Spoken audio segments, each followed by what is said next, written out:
Hey guys, it's your favorite anatomy nerd here, Brittany Lee the Bio Geek, here for another video on 2-for-1 Tuesday. Okay, it's not really Tuesday, but you guys do get 2 for 1. So this video we're going to cover the ulna and the radius, and I guess it's actually a 3-fer because I'm going to make a little call back to our friend, the humerus. Now, I know you guys are not finding me humorous, but I hope you're at least learning some anatomy in the meantime. So this video, we're going to start with the ulna. We're going to talk about those lock and key mechanisms of fitting between the humerus and the ulna.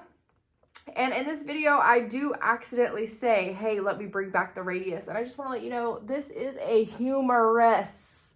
Silly me. So we're going to talk about the humerus a little bit again, cover the ulna, and then cover our friend, the radius. So drum roll, please.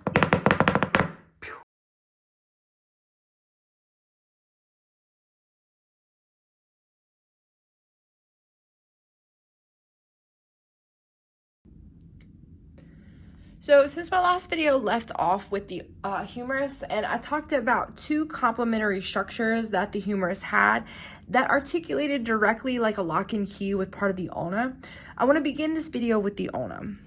So I'm going to bring my radius back for this first part and remind you guys about the trochlea that sat at the inferior or distal portion of this bone, and then the olecranon fossa that sat on the posterior and inferior or distal portion of this bone.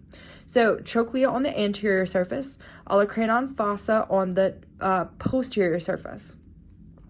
Now, if you look at this, if you look at the ulna, the very proximal end or closest to the origin of the arm is going to make this U-shaped structure. So U for ulna, remember that. Now, this U can be broken up into 3 distinct parts. The part that makes the most proximal part of the U, the part that makes the notch in the cutout in the middle, and then the part that makes this distal end of the U. So the proximal end is going to be called the olecranon, which, if you remember this olecranon fossa in our humerus, the olecranon is going to articulate directly into that olecranon fossa, like that. Next, you're going to have the notch that's cut out in the middle of this U. This is going to be called your trochlear notch.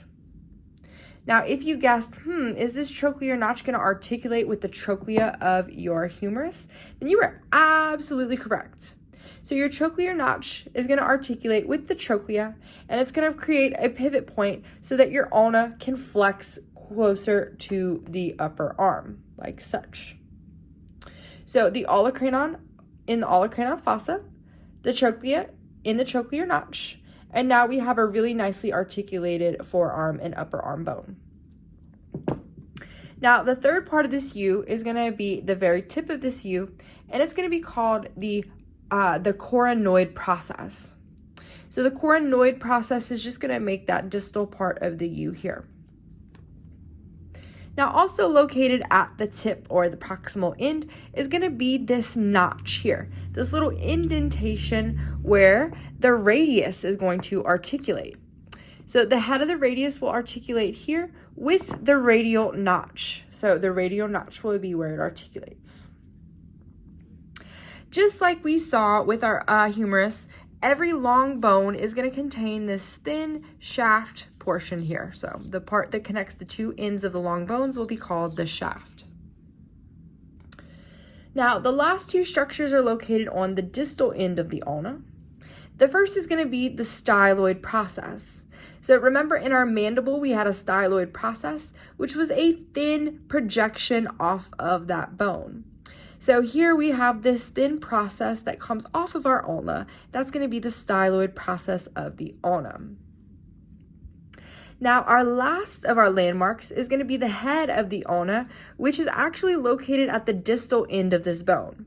And we're going to see this is the same case for the fibula of the lower leg bone. So the head of the ulna is actually a distal structure. Now, let's walk back over to our radius and talk about some structures on the radius. So at the very proximal or near end of this bone, we're going to have the head of the radius here. The head of the radius is going to articulate both with the humerus and with the ulna. The slightly smaller diameter portion right below the head of the humerus, this part right here, making the ring is going to be the neck of the humerus. If you travel a little more distally, what you're going to see is the tuberosity. And the tuberosity is going to be an attachment point for some of the muscles. So the tuberosity is going to be this thicker projection of the bone off of that radius. Now, just as we had with some of our other long bones, or every one of our other long bones, is going to be our shaft. The shaft is going to connect the two ends of the long bones.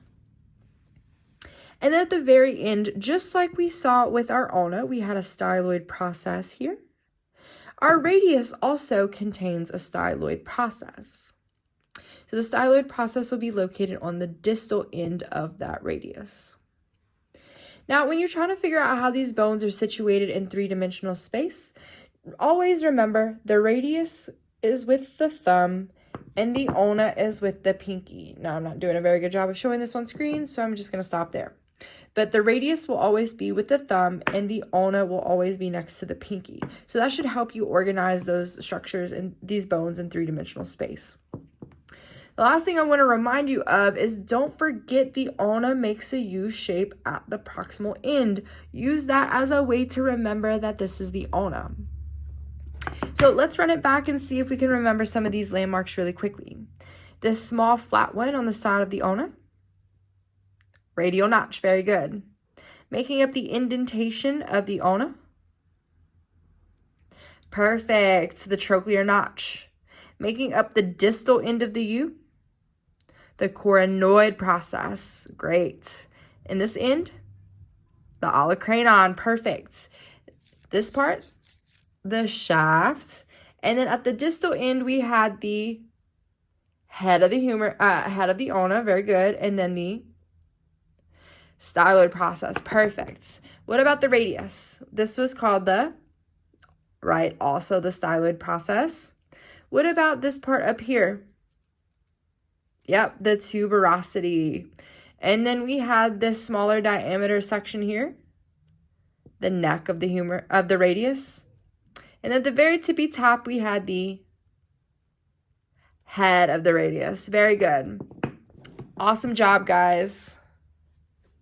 So thanks again for stopping by. I hope y'all learned a lot about the radius and the ulna, remembering that U shape that the ulna makes, U for ulna. Yay! So thanks again for watching. I hope y'all found this really informative. Once again, I'm really getting close. I have over 100 subscribers now, and this is all thanks to you guys. So please keep sharing because it's helping me get my content out because like I said, I love to teach and I love to educate and I think I'm okay at it. So I want to use my skills to help you. Liking and subscribing is free for you guys, and it just helps other people succeed as well. So thank you so much for all of your support. It really, really, really means a lot to me. So see you next time, guys. Bye.